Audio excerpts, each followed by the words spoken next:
Hello, everybody. Welcome to another fun and exciting podcast video from yours truly. This is called Let's Talk, and we are going to be talking to Mr. John Kilo. Thank you. Thank you. Yes, yeah, it's a live studio audience. This is recorded in front of, so thank you for everyone in the room cheering. They all know who you are. Very good. But my name is Carlos Salazar. People call me Trey, and I am from Austin, Texas, and I am a studio photographer, also kind of a lifestyle photographer, and I do some editorial stuff on the side. I also invite models that either work for Onlyfans, do TikToks, or social influencers. I invite them to shoot with me, and we take pictures. And today we shot. We got some good stuff. Yes. Me, John Kilo. That's me. Oh, thank you. They're so excited again. Wow. Yeah, it's all your teddy bears in the room that are clapping. Yes. And your many DVDs. Yes. But we did some shots today. We shot a video today, and we went to go eat, and now we're here, and we're going to talk about, stuff. Lots of stuff. Lots of stuff. But I'll have his. You do have an Instagram, right? What's your Instagram? It's at John_Kilo.pdx. Awesome, and I'll have it here somewhere for you, so you guys can see it. And on that Instagram, do you have like a link tree or something? Yeah, I have all the whatever. It's many links, I believe. No, it's a link tree. Link tree is the thing that we're using currently. That's not banning us instantly for having it in our bio. Yeah, exactly. So he has a link tree, and that'll get you to where his Twitter is and his OnlyFans is, and you guys should go follow those things too, because they're very interesting and very, very good. And we will be talking about that also, amongst other things. But yeah, so let's go ahead and get started. So let's talk about you first. Oh, me? I'm an expert on that. Yeah. So how did you feel about the photo shoot? Oh, it was good. It was very streamlined. As you said before, like a lot of people come in and they're like, wow, that was it. And that was my reaction. I'm like, this is very simple. And like you told me what to do, I could do it. And it was great. And then I really appreciated the shoot too. It was very funny. You set up the cameras and you're like, all right, do your business, and you just walk out of the room. I'm like, okay. Well, I mean, whenever people do videos here, I sometimes stay in the room and I move around and stuff, and then other times I'm just already tired and I'm like, I don't just finish, just do your stuff. That's fine. So today I was kind of tired because we did shoot for a while, and then we went to bed a little late last night. Yes. And we got up a little early this morning for me. And then, so it was just a little rough today. But next time you come, I will stay in the room with you. Okay. Sure, so that way you don't get lonely. Yeah. That's what everything I was thinking was like, I wish I were somebody hovering over me with a camera. That'd exactly. Great. I mean, and like I told you, I didn't even know you had waxed your butthole because I haven't even really looked at it. God damn it. Yeah. I know. Got to redo the whole thing now. All that work you did, and I didn't even... Unfortunately, this is YouTube safe, so I won't be able to show it to the lovely people at home. But if you want to see it, you go to his OnlyFans, you'll be able to see it perfectly. That's right. All right. So you have shot with other people before, because this wasn't your first time shooting with a professional type setting. Exactly. So let's talk about where you live. So where are you from? I'm from the other Austin, Texas, a.k.a. Portland, Oregon, who likes to copy everything from Austin, from what I've recently figured out. And are you from Austin? I mean, from Portland? No, but I'm from Portland. Technically, I currently live in the other city called Vancouver. It's not that one. It's the other one south of the real one. It's literally just like a suburb of Portland, but we decided to name it after a giant city it's also close by, but right. Vancouver. But I was, born and raised, actually technically born in Nebraska, raised in Vancouver since I was 3 years old. And Portland is kind of like the only thing you can do in Vancouver because it's just nothing. Oh. We have a McDonald's. That's cool. That was a huge thing when I was like 12. We had our McDonald's opened up by our middle school. And it was crazy. Chicken nuggets for days. Yes. Yeah. Oh my God. I remember it was opening day, and those poor McDonald's workers had no idea. So you did go to school. So obviously you were there when 3 years old. So you did go to school there. So how was it growing up in kind of like a suburb of Portland, where people kind of more open like Portland, or was it like a little bit more conservative than Portland? Surprisingly much more conservative than Portland, which you wouldn't think it would be. It's literally right across the river, but like our high school had like the seniors at one point raised the Confederate flag onto like the flagpole. Oh my gosh. It was a crazy type of experience. And like we had like they were all in like this big class called biodiesel. It was literally a class how to make like diesel out of fry cook oil. Oh, and they were like I've never heard more racist things in my entire life than these like 18-year-olds in this one class. That's so funny because it's like on the other side of the world compared to where all that stuff actually happened. You know what I mean? Literally, yes. Yeah. Yes, we are northwest, and the southeast is where the Confederacy was. So it couldn't be more disconnected, but still they just wanted to be racist. It was just like, I'm edgy. Thing. So growing up in that situation, how was it hard for you kind of being yourself, coming through like going through like teenage year and high school and stuff like that? Was it hard to be yourself, or did you find friends like a little group? Yeah, I had like, it was like once you get to like kind of like middle school, you have your kind of like niche group. I was, classic. I was 12 years old in 2008. So that's like classic, pop punk era, emo era. So it was like, we kind of had our little niche group a little bit, but it was weird growing up being like, I never really knew who I was. I just knew something was wrong and like different yeah. I would say wrong, but it was like, wrong in the context of how the super straight society and super heteronormative white normative society I was in around Vancouver, Washington. So it was like something's interestingly off. Yeah. So it was like it was a little bit difficult, especially knowing that like Portland was like so much better. right. And so like close by, and I'm like, why does it have to be this way? Right. When literally 2 blocks away, it's totally different. Yeah. You can just go across the river and like, oh, great, I can be accepted. And I'd probably be a lot more comfortable with myself at an earlier age than be like, yes, I'm definitely a man who wants to join the army when I'm 18. Right. Yeah. It would have been a different story. So when you were growing up and you were in high school, did you have any like best friend or any friend that you kind of like, I don't want to say confided in, but someone that you could like talk to about stuff that was going on, or were you kind of a loner? I had friends, but like they just didn't really want to talk about it. Like they're like, we don't want to talk about emotional stuff, is what they would say. Right. I had most of my friends were outside of my high school, which were at a we would go to a to youth group, which was like a kind of like a church thing. My parents took me to a like when I was a little kid, they took me to like this mega church, and so eventually we were like, I would go there as a teenager, and we would just go there because all of our friends were there, and they it was a non-denominational church. Those are the churches that are like, we're the cool guys. Like, listen, I'm the pastor, but you can just call me Nick. I have like tattoos and piercings. I have dreads and I'm white. It's cool. It's fine. Cool. Yeah, it's cool to love God here. Yeah. It's just silly stuff, but like that's where I would have my friends at to be able to like talk more about like close emotional stuff. But like all my friends at my like high school or any like friend group, I couldn't really confide in that type of way. They were too manly for that, I believe. So like we were talking earlier, you were kind of the stud of high school, weren't you?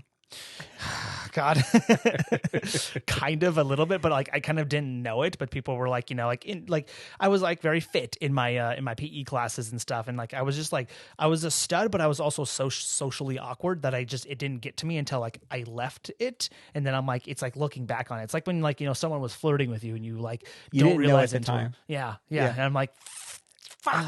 I could have taken advantage of this so much, but then again, I was just like, awkwardly like a socially awkward person just piloting this like kind of like stud figure of a human at a young age. And so when you were growing up, you were very adamant about being in shape, weren't you? Yes, so much so that it actually was a big reason why I wanted to join the military, because I was like, oh, it's just like working out a bunch of times, right? It's just like it's like a fitness club, right? But I was like, I was adamant about it, but I wasn't adamant about like doing any sports. I did karate, which was not a normal thing a teenager does. It's like either a little kid thing or like somebody who's like old and like wants to do something with their life, and they get really into it. They get like hyper fixated on it. Right. But I was like, I want to learn how to fight, so I'm going to do martial arts, which is not a great way to learn to fight. Do MMA if you want to learn how to fight. This is more of like an art. It's more of a dance than anything. Yeah. It looks cool. Yeah, it does.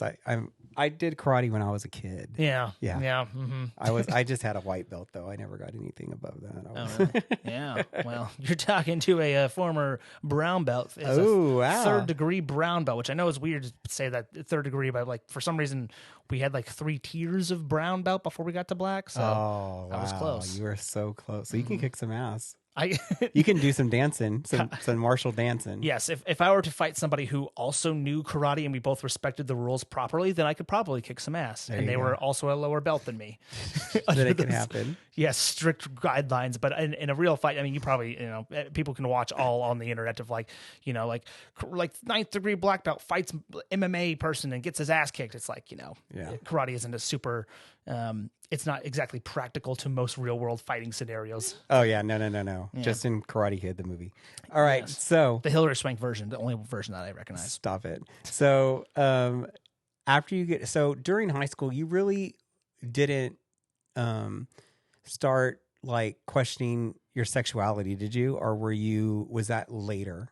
It was because the way we were talking earlier was like you didn't really discover that until later after high school. Yeah, I mean it wasn't like it was definitely like later after high school, especially since like I did actually kind of going back to that high school thing is like I only went to high school for 2 years and then I went to college from the last 2 years because Washington State has this program called Running Start, which you can basically you can literally just technically you drop out of like high school at like after your sophomore year and you go straight to college for free. It's pretty nice. It's pretty awesome. It's not really well known, but it's like, yeah, you get your associates by the time you graduate high school. Oh, that's perfect. Yeah. And so like, I'm going to college with a bunch of other like, cooler people who are more open, people who are, doing their own thing. So it was like, technically my last 2 years of high school were college years. So it was a little bit more being able to find myself. Cause there's also like stuff with like my gender and my gender fluidity. That was like a big thing of me finding out. But I still didn't really realize until like after those years. So when you get out of high school, the first thing that you think of is, what do I want to do when I get out of high school? And you're like, I have a plan. Yes. Mm-hmm. And what was that plan? My plan was to be a hero, was to be Mark Wahlberg, was to be Captain America, was to be all these things that I would see on the TV. Yes, thank you. Absolutely. They're thanking me for my service. My gracious 13 months in the U.S. Army that I joined. Yes. Beautiful. So you joined the Army. Uh-huh. Yeah. And you get to, the Army stuff. Yes, basic training, or OSIT is what I went through because I went through. I was infantry because I went in to talk to my recruiter when I was 16. I was like, "How do I join the Army as fast as possible?" And like recruiters were just like, "Oh, they loved it. This is exact." And I was like, "They're like, what do you want to do?" I'm like, "I want to be a person with a gun." And they're like, oh, "It's just putty. It's just I can." Easily, they're going to mold you. Yes, into a soldier. Yeah, or more of just like a dock off of their little. Oh yeah, their little quota type thing. And so you get there, and is it what you expected? Oh, it was literally like I could not form a coherent thought that was not centered around the Army and like my idealized version of what it was. And what my recruiters also like told me about how cool and how much how many friends and how much of a good time you'll have, and you'll be so fulfilled doing it. And then like as soon as I like joined, it's literally the first night in reception battalion, which we're there for 10 days. It feels like a month. And it's literally the first night that I'm like, they're like, okay, you guys go upstairs and you got to go to bed. And it was like an hour and a half of sleep. And in that hour and a half, I got up to go to the bathroom and I sit onto the toilet. I had to pee. I didn't even have to poop or anything. I was just sitting on the toilet because I needed to collect my thoughts. And I was like, that was the moment where I was like, well, this isn't what I wanted. Oh, wait, this one. There you go. Yeah. Wah, wah. To me, realizing that my last 4 years was a lie, that I'm like, well, it's too late now. Yeah, as I thought, I was like, I'm going to be in for 20 years. Like I thought, I was like, I'm going to go in. I'm going to go in for 20 years. And I'm going to retire, or I'm going to go in. I'm just going to be in there for my whole life. Because it was like a little thing where I was like, I don't have to worry about my future. I graduate high school, I ship off to the Army, and the credits roll on my life, and I'm done. That's it. Right. They had it planned for you. You didn't have to think about anything. Just get on the Army and they're going to put you on your path. Yep. Okay. So being in the Army, this is where also you kind of start kind of questioning your sexuality a little bit. Yeah, it was that like also like my gender, because I like, Your gender also, yeah. yes, yeah, I identify as gender fluid. If you see on my, I talk about it like kind of openly, but like it's like, it's on my bios and stuff like that. But it's like, the presentation of masculinity is like what I do. That's pretty much mostly for work. Right. And it was when I was in there, because, and if anyone's been in the military, you will know it is like, again, I've danced. I am a male stripper, have been for 6 years, working at a gay club. The gayest things I've ever seen in my life were in the military. Yeah. Ooh, they like that. That's what they like. Mm-hmm. I wouldn't recommend joining it for that specific purpose, because it's not necessarily worth it. But I will say, anytime a guy who's like, I want to be such a masculine and like manly type of like heterosexual person to defend, America's values of, cis normativity and heteronormativity, and they go into the military, you got to know that they are going to experience very, very queer things with their fellow platoon mates. Members, yes. Yeah. We've all seen the videos. Yeah. That too. That's the Navy. That's the Navy for sure. It's very funny, because it's like men will like be like, it's like, oh yeah, we're just being bros, it's cold out here. We got to huddle together, oh, we're just walking around naked, so showing each other our dicks. It's just like what guys do, we're just kind of bored. And then we had a guy who was like prior service, who was like deployed in like other places, and he's like, yeah, on deployment it is like men get up to some shit. Oh yeah. Well, I mean, you're lonely. Yes, you're lonely, you're traumatized, you're horny. Yes, yeah. And also like, there's also like how many people, we don't know exactly how many people are not straight because of extreme repressed heterosexuality and the socialization of heterosexuality. So we don't know exactly how many people are actually straight, but when you put them in a situation where it's like, it's more, I guess, socially acceptable to be kind of like a little like unspoken queer, right, then you see that it's a lot more than like what statistics actually show. Oh yeah. Oh yeah. Again, I've seen the videos. Yeah, that's right. Some of my favorite. Yeah. Your favorite porn category is platoons fucking in the shower. Yes. I knew it happened. For real. Those weren't actors. Those Yeah. are all... No, it's just a hidden camera show. Yeah, exactly. Like, this is just what happens with when you put 18-year-old teenagers who had been socialized to be masculine and repressed their whole life. Mm-hmm. So how long were you in the Army for? It was only 13 months, so about just over a year. So I got out early. Yeah. Mm-hmm. Not 20 years. No, unfortunately not. I'm not still in the military. Although if I was, I'd probably be way worse off. I'm probably not having this cool little career of mine of where I get to have sex with food. Right. We're going to get to that. So 13 months you're out, and then what happens?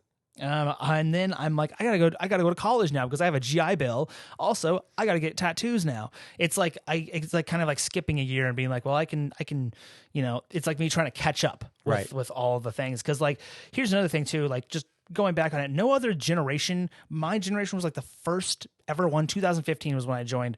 It's like the first one, but that we like went to basic training while the internet was the way it was. It was like, that's when the internet became like a commonplace in everyone's life. And like, generations before, during like, even like the early Afghanistan war, even like during Vietnam and everything, the only connection that they had to the outside world was just letters, letters that you'd write to your family. And like no other generation had to join the shittiness of the military and then look on their phone to see in live time, watching their friends just have the summer of their lives. They're 18 years old, just out of high school, getting to party and have fun with their friends. And and you're in the barracks with some guy cleaning the toilet with your toothbrush. Yep, I'm in Columbus, Georgia, just watching this unfold on my phone while I'm bald and I hate my life and I'm getting eaten alive by gnats. Yeah, so it was like it was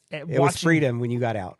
Yes, it was me being able to be like, okay, so I watched all my friends and like I was vicariously trying to live through the time to finally actually be myself. So yeah, go to college, I guess was kind of the thing. Because it's also like, that's an easy distraction. It's like, well, I don't have to actually have a plan. I can just go to college. That's what a lot of people like to do too. They're like, I'm just going to keep stacking up credits so I don't have to actually engage in the real world. For real. I mean, I know a lot of military people that are still in school, just taking classes. Yeah. I mean, it's paid for. So they're throwing their GI Bill at it as much as they can. Cause some colleges offer like a 50% waiver, so they can have half their GI Bill only cover it, and the other half will be covered by the college itself. So they could probably stretch their GI Bill out to like 8 years, which is like, I wish I could have done that. Oh gosh, that's crazy. Mm-hmm. So it was, trying to catch up on my on my youth, but also trying to avoid having to live the adult life, because I knew it sucked. That's why I got all the tattoos as early as possible, because I'm like, I know that as soon as I am not financially stable anymore, there's no tattoos. They're not going to be more. Okay, so what's the first tattoo that you got? It was a straight edge one that's over my heart. People think it says You can sex. show it off. Yes, can I? Yeah, pick up your shirt. You There can pick you up go. your shirt. That's right, yeah. What am I doing? I'm not going to show you just part of it. It's SXE. People think for some reason it says sex. It doesn't. The 3 X's and SXE is straight edge. So nice. It was my first tattoo, and I don't drink or do any drugs. So what was the reason that you kind of did that? Was there a reason why you wanted to be straight edge, or was yeah. Oh, absolutely. Alcoholic parents. Yeah. Who like I watched the way they raised me and the way they functioned on it, and I'm like, I just vowed to myself, I'm like, I don't ever want to do that ever. And also just never appealed to me. It never seemed like it'd be something that I'd want to do. Well, they didn't make it. It wasn't fun. No, it wasn't fun at all. No, so it was not. The way that you saw it was something that was bad. Yeah, and also like growing up, like going to being Christian until I was like 13, I was like, it just kind of was like internalized, and I'm like, well, I don't want to do these things, and I don't have any of that kind of curiosity to do it, so I never did. And watching my parents also do it didn't help at all. But I wanted to kind of as like a proof to myself that this is like something, a value that I hold to myself. And it's not something I look down at anybody else for doing at all. I don't have that type of judgment. In fact, I'm a very much big of advocate for like drug decriminalization and harm reduction and everything. I just personally don't want to do it myself. Right. I mean, I get it. So let's talk now about how you got into this industry. Yes. So you get out of the Army, you get some tattoos.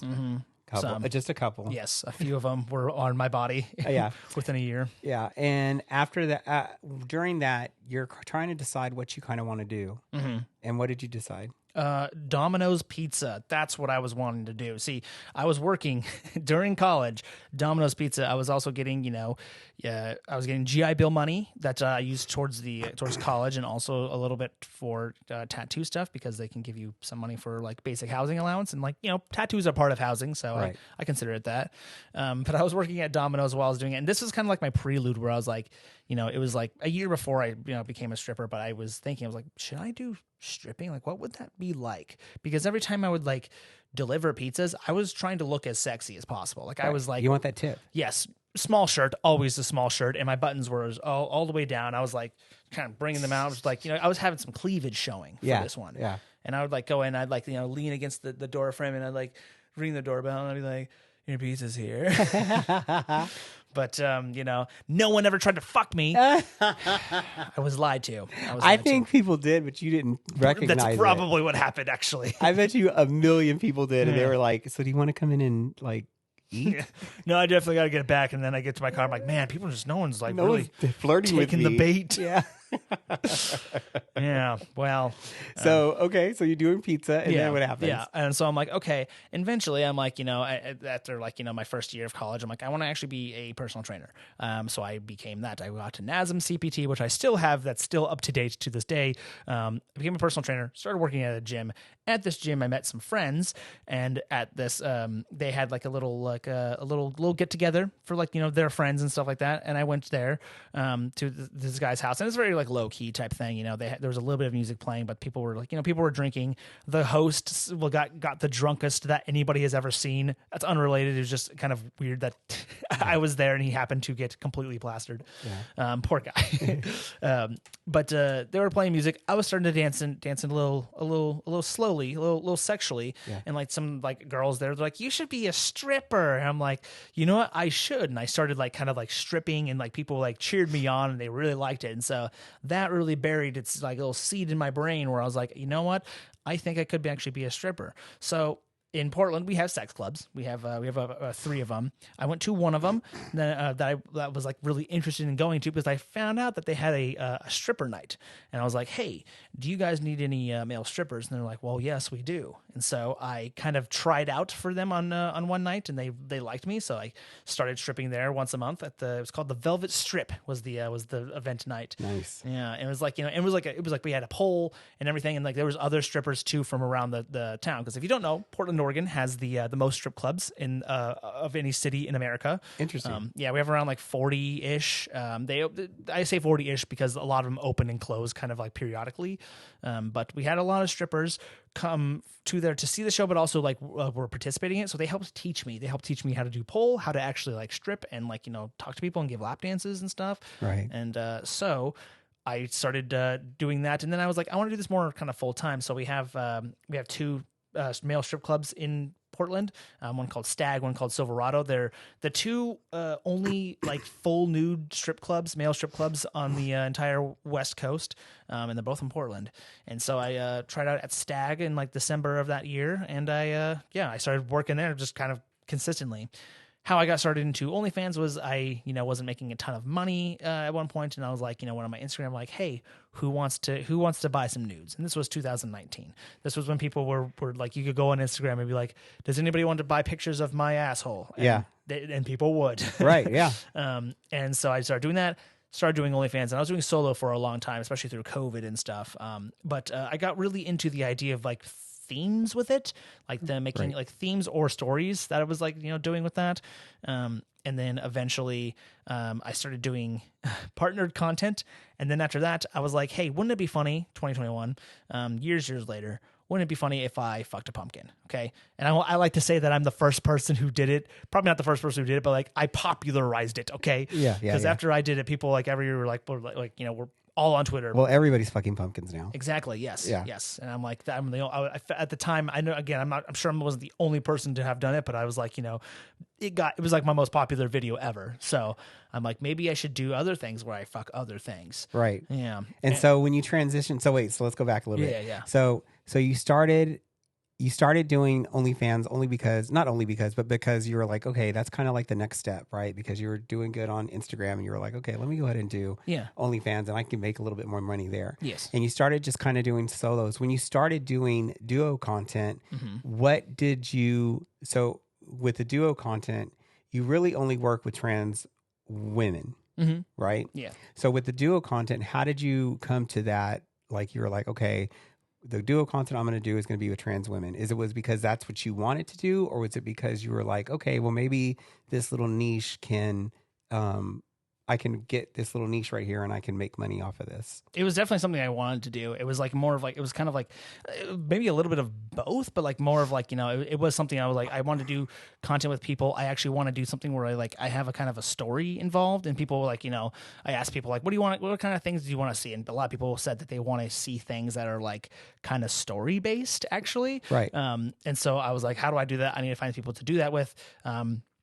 There's a lot of trans content creators in Portland. And actually what had actually had happened was I matched with a trans woman on Tinder, and she said that she did like shoots with a production company. And I was like, oh, cool. What production company? Could you like, maybe drop my name a little bit? Right. And she did, and they needed male talent in the Pacific Northwest. And so that's how I got into doing that, especially, and it was a professional studio too. Right. So that's kind of like how I really got big into doing it.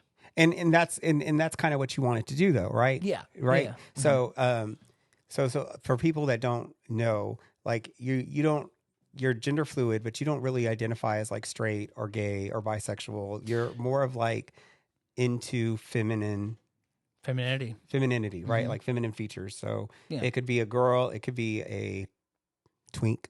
We call them femboys, our generation. Yeah. Just that feminine aspect of it.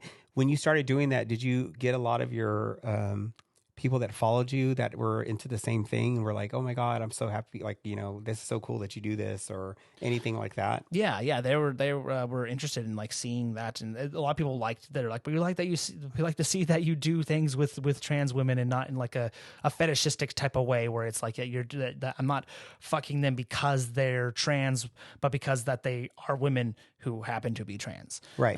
And so yeah, people did like to see that, and they like to see partnered content, and they like to see they like to see me fucking people in the ass, I guess, if you want to be as crude as possible. But right. Yes, that's what they wanted. That or sandwiches. Yes, or food, or bowls of pasta. So the way that I kind of fell into meeting you was I was on Twitter, and I was just how I always do. Everybody looks at Twitter. I was just looking at Twitter and getting pissed off about Trump, and then of course then it's like a guy, and then keep on going. And then what else is Twitter for? And then it's Kamala, and then I keep on going, and then it was you. Yeah. And I was like, oh, who's this guy? And I was like, oh, he's really good looking. And I was like, wait a minute, what's he doing with that Subway sandwich?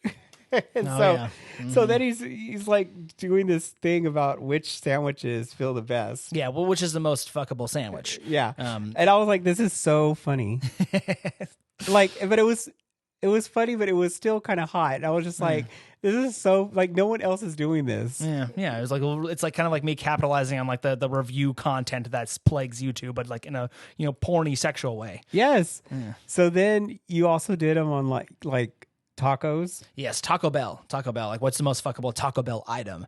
I also done beans. Like, I put beans in a fleshlight. And you see which beans feel the best. Which beans now, feel the best. Did people respond to that pretty well? The beans one, they didn't respond to them as good as I wanted them to, but they responded to the pasta one the best. That's probably what most people would probably know me for. It's what people will do. They'll come up to me sometimes on the street, really, and say, "Hey, aren't you the person who fucks pasta?" And you're like, "Well, I mean, that was just once." I'm like, "Yeah, yes, but I also do other things too. I fuck sex dolls sometimes. I was in the army. Yeah, who's also a soldier. How dare you think that I only fuck beans?" This is my legacy.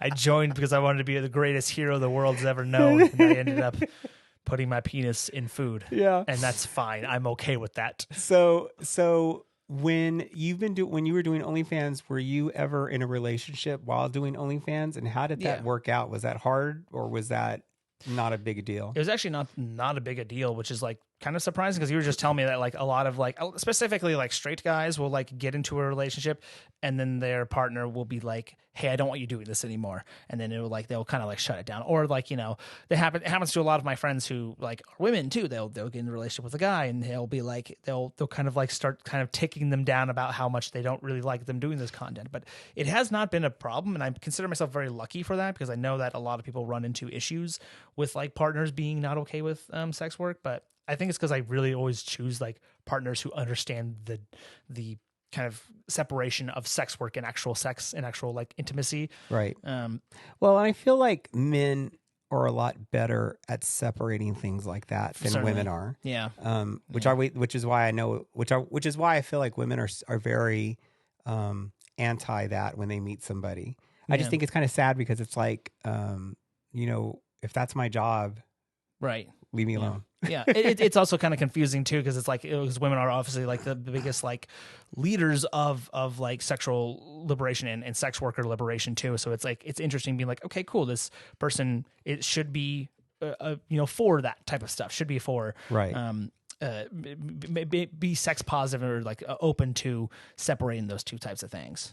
Now, would you ever? Because you're like, okay, so you've had sex with twinks. What do we say? Femboys, yes. Sorry. Sorry, I don't know. It's just lingo. It's not. I know, but I feel bad sometimes because I don't know. But would you? So, doing studio porn, would you ever consider doing other studio porn, or is that kind of where you want to stay at right now? Other studio porn, like gay studio porn. I'm from where I'm at right now. I'm comfortable from where I am. I'm actually doing mostly solo stuff currently. Right. Just because like I've been kind of burnt out on like the partnered content because I'm getting, I don't know if it's me getting older or if it's me just getting jaded or anything. But I'm like, kind of like when it comes to doing things with other people, I'm like, man, I kind of wish I felt something here. Yeah. A little bit. And like that's not like this isn't how all sex workers are either. Like a lot of people can do porn like their entire lives and still be okay with it. But like for me personally, is like I'm like at the point where I'm like I want to cuddle. Yes. Yeah. Yes. I want to make, I want to be able to do this for the sake of doing it, for the sake of kind of recreation with another person. And so doing it with people on like camera, cause it's very different than actual, like, sex or intimacy like that. People can still, be intimate and, be emotional with each other. But when it comes to like, studio porn where you're fucking, other strangers, which is fine. Until it's it gets to you for a little bit. So yeah. So it's been mostly solo stuff. With your OnlyFans, you are in charge of it, right? You don't have like a management company or anything that does that for you. A lot of people try to reach out to me, which I know they're all scams. And so you answer all your messages. You talk to all your. I am not as good as answering messages as I should be. Oh, John! I know. Yeah, I do answer them. I have people that. What if they leave a tip? Then yes, I'm like, it's like if I don't respond to them back, it's just because I have not seen it. Because sometimes like OnlyFans is like, I don't know, their message algorithm is weird, and sometimes things will get buried from very that recent. happens to me all the time. Yeah. So if they tip me, I really try to get back to them and at least tell them thank you very much for it because I do appreciate it, and I don't want someone to tip me without me acknowledging it. I think it's just very fair that you get an acknowledgement from me. I kind of listened. There's like discourse and culture online that was like, you should just tip me for existing type thing, which I found is, I don't think people like, some people might respond to that well, but I don't think the majority of audiences enjoy being talked to that way. Yeah. There's this one, I have this one subscriber that always tips me when he sends a message, and I'm like, you don't have to tip me, I'll answer it. Like, you know what I mean? He's like, well, I just feel bad because I know you're busy, and he like always sends me $5 no matter what. I'm like, well, thank you, I appreciate it. But that's nice. Like and so I try to send him like free stuff, every once in a while I'll send him something. Mm-hmm. But I do have people like that. But you're right, there are other guys that are friends of mine that like they're like, I don't talk to anybody unless they tip me. I'm like, ooh, they're already paying for your subscription. Stop being an asshole. Yeah, like it's like, I mean, you should, if you are following somebody for so long, you should, generally tip them. But it's like it's more of like a very, it's kind of like a courtesy type thing. It's like a loyalty program type thing. Whereas like being this kind of like. Well, I've like almost internalized it, but I've looked at a lot of it online where it's like this very much of like, I am so important that you have to pay me money to just to even just to even look at your message. Yeah. So you do your own OnlyFans. You answer as fast as you can. Mm-hmm. How many times do you post usually? Because I put so much like time and effort into my content, it has been pretty sparse lately. It's only been like, once or twice a month, but now it's like, I'm trying to do it at least once a week, as much as I can. Because a lot of my videos, I do a lot of stuff for them. Like, especially when I'm fucking certain things that are not, well, like what's the most recent video you did? The one where you were doing the positions with the pumpkin? Yes, that one, and then also like I fucked like a skeleton like Halloween decoration. I shot those in the same day actually. Oh my gosh. With the pumpkin one, I didn't actually come with the pumpkin one because I was like I was saving it up for the skeleton. Yeah. The pumpkin one was good. Oh, thank you. Yeah. It was like what award position? winning. Thank you. Well, thank you. I'm like, well, I did it. I've already done it twice. So I might as well do it a third time. But it's like a little bit changed up where I put a fleshlight in a pumpkin, and I'm like seeing which position is the best way to do it. And someone was like, hey, don't you think that it's more fun to have someone watch you actually fuck the pumpkin itself? And I'm like, yeah, kind of, but I'm like trying to be realistic kind of here. Like if you were to actually fuck a pumpkin, you wouldn't want to. You would want to fuck a fleshlight because they don't feel good to actually have sex with. No.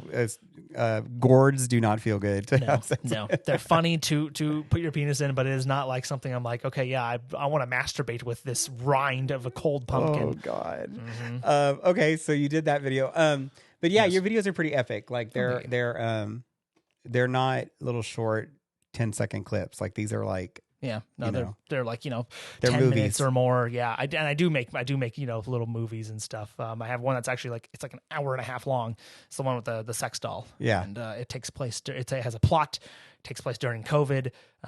It wasn't shot during COVID. That's just like when it takes place. But yeah, nice. It's a whole thing. And like the newest one that's gonna be dropping before this probably airs is my election special, which I'm excited for that one. It's gonna be pretty crazy. It's gonna be kind of controversial. I'm so excited about it. I'd rather watch that than the election results. Yeah, than the actual election. Please, this is the erection day. Erection day, not election day. Yes. Okay, so what do you see yourself? In about 5 years from now, like, do you still want to be doing what you're doing, or do you want to like expand from that, or how do you see yourself? I mean, ideally, I would be directing. I would be directing and producing like porn movies, kind of like else cinema. I like else cinema and like adult time and everything like that. Pure Taboo sometimes makes porn movies and stuff like that. The idea though here for me would be like, what they do is great. I don't want to be like this stupid little pretentious auteur, but I will say I want to make, instead of porns with a plot, I want to make plots with a porn, if that makes sense. So like it's like a movie, it's its own standalone like film with a social commentary, with something that actually like is has substance to it. It's something that is making a statement of a sorts, and there happens to be a porn in it. And I think there's a great way to work with fantasy around that as well, especially well, and a lot of people nobody really does that because they just want the quick butt. Certainly, Is stepmom home? Yeah, she's upstairs. Good, she needs your help. All right, great. Okay, she's in the dryer. I will go get her. I'll go get with my penis. But no, I get that. Yeah, but that's a dream of mine. Which I don't know how lucrative or realistic that is, but that is ideally yes. I mean, that could happen. Yeah. Why not? Just do it. Yeah. Remember what I was telling you? Yeah, just fucking do it. What are you waiting for? I just get a whose camera. permission are you waiting for right now? I have a tripod. I'll just run around. That's what I did with my most recent one. Was called Recuperation. There's a lot of like elements to that, and it was all me shot with just a little DSLR on 2 tripods and just like running around with that. So, who do people think you look like? Every white guy ever. I get Kristoff from Frozen. I get the most. I can see that. Mostly is when I was young. It was Jim Carrey. Oh, yeah, I can see that a little bit. Yeah. I think my hair was blonder back then. I don't know if he was ever blonde, but it was Jim Carrey, Kristoff. The one I get most now is Justin Bieber. You do, but like when Justin Bieber was healthy, not all. Yeah, 2013 Justin Bieber, when he was like sagging his pants all over the place and people were making fun of him. Yeah, that's the cute one. Mm-hmm, yes. Yeah. not the raggedy. Yeah, the mumble rapper one. Yeah, not that one. Okay, so we talked about that. So, who do you look like? I don't know. I'm some old like Tales from the Crypt or something. Tales from the Crypt. I don't know what the hell I look like. Yes, I'm sure they'll have some suggestions about what I look like. Don't give me suggestions, please. You just hurt my feelings. Put like a picture side by side of what. No, you'll hurt my feelings. I'll cry. Make it a good thing. Only hot young men. You really give me Dwayne The Rock Johnson vibes. Really? Yeah. Oof. I don't know what I give. I give something. But I want to just say thank you for coming and talking to us today, and for coming and taking pictures, and for letting me see your waxed butthole. Yes. I really appreciate it. That was the highlight of the day. Mm-hmm. People have said that. They're like, you have a nice clean butthole. And it is. I've been told that on stage whilst dancing. I'm like, to toot my own horn, but I'm like, okay. Thank you. I appreciate it. I wax it. Thank you. Yes, I tried to mention that. Every 5 weeks. Aerodynamic asshole, baby. Yeah. The wind just flies right up his back. Yeah. I mean, like, let me tell you, shitting is like, I can do it in and out. Turd. Stop 30 seconds in and out. It just flies out and I'm done. Yeah, and you don't even have to wipe. That's how exactly. It's so clean. So clean it is. Shit so fastly. So anyway, thank you for coming, and I know you'll be back because I just found out you're a Libra, so that means that we can hang out longer than one day. That is right. I'm very obsessed with the fact that I'm a Libra because we're Libras. That's what we do. That's what they do, and we've had such a great time. Even though it's going to be less than like 24 hours that you've been here.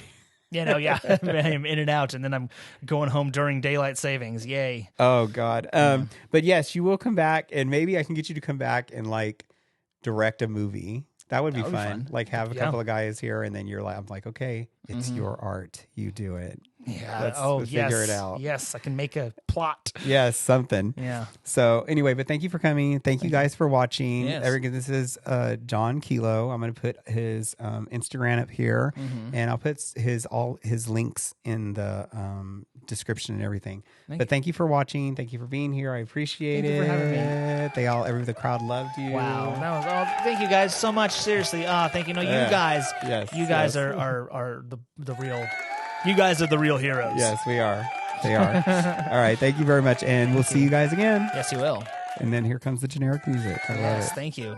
The Dun, dun, dun. podcast stock music. It is. I wish I had something better, but that's works. in the budget. You can hear it. It's like an NPR type of cast, except we're talking about buttholes and sexy pasta. Wax buttholes. Wax ones only. I mean, I like them waxed in, Harry. Doesn't matter to me. Okay. Yeah, Yeah. it's all the same. Maybe we'll do half and half, so I can get Oh the my best of God! both Could you? worlds. Yeah. One half is hairy, and then it's like, I dare you to do that. Yeah. That could be your next video.